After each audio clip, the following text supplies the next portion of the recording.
Sexual Dzire ایک natural feature ہے. آپ کی نگاہ میں کیا جو سیکشول کنٹینٹ ہے اس کو دیکھنا یا ویڈیوز وغیرہ اس طرح کی دیکھنا کیسا ہے؟ دیکھیے بات یہ ہے کہ یہ جو جنسی معاملات ہیں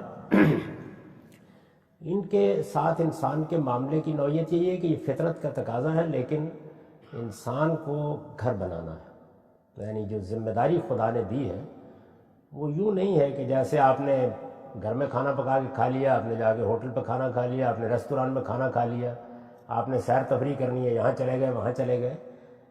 آپ کو گھر بنانا ہے. یہ جو گھر بنانا ہے یہ خدا کی اسکیم میں شریک ہونا ہے.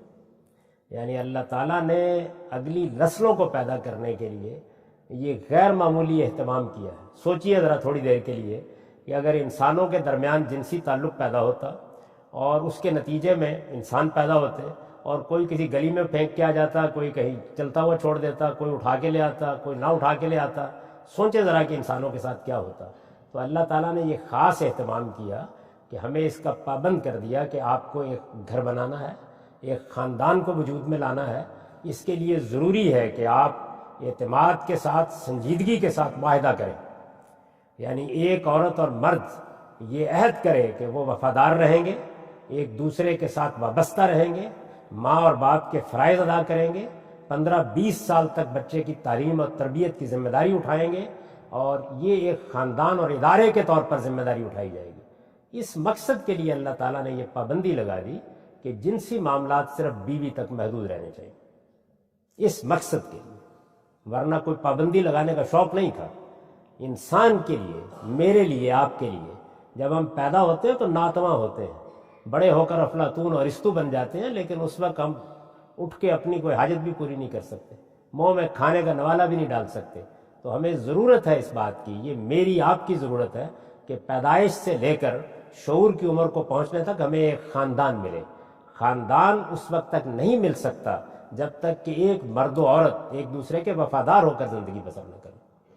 تو یہ وفاداری ہے جس کو قائم کرنے کے لیے شادی کے بعد بھی اور شادی سے پہلے بھی اللہ تعالیٰ یہ کہتے ہیں کہ جنسی معاملات کے بارے میں آپ محتاط رہیں. ان معاملات کو آپ صرف بیوی ہی سے متعلق رکھیں تاکہ گھر بن سکے، خاندان وجود میں آ سکے اور انسانیت سے سکنانا شروع کر دے. یہ وجہ ہے، پابندی لگانے کی وجہ یہ ہے. چنانچہ بدکاری کو، زنا کو ہمارے دین میں ایک بڑا جرم قرار دے دیا گیا. یہ سمجھ لینا چاہیے کہ جیسے پینا پلانا ہے تو یہ ہو سکتا ہے کہ ابتدا آپ اس گلاس سے کریں، لیکن کچھ دیر کے بعد یہ چیز آپ کو اپنی گرفت میں لے لیتی ہے، یعنی پھر چھوڑنا مشکل ہو جاتا ہے. یہی معاملہ جنسی چیزوں کا ہے. یعنی ان میں آدمی کا معاملہ یہ نہیں ہے کہ چلیے تھوڑی دیر کے لیے سیر کر لیں گے، ایڈکٹ ہو جاتا ہے آدمی ان کے بارے میں.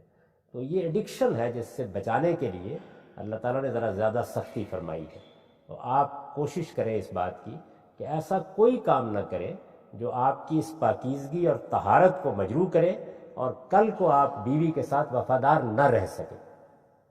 یہ شعور کی عمر کو پہنچنے کے بعد ہر بچے کو ایجوکیٹ ہونا چاہیے کہ تم اگر مرد ہو تو آنے والی عورت کے لیے جس نے تمہاری بیوی بننا ہے، اور لڑکی ہے تو اس کو کہ آنے والے شوہر کے لیے جو تمہارے بچے کا باپ بنے گا، تمہیں اس پاکیزگی کا اہتمام کرنا.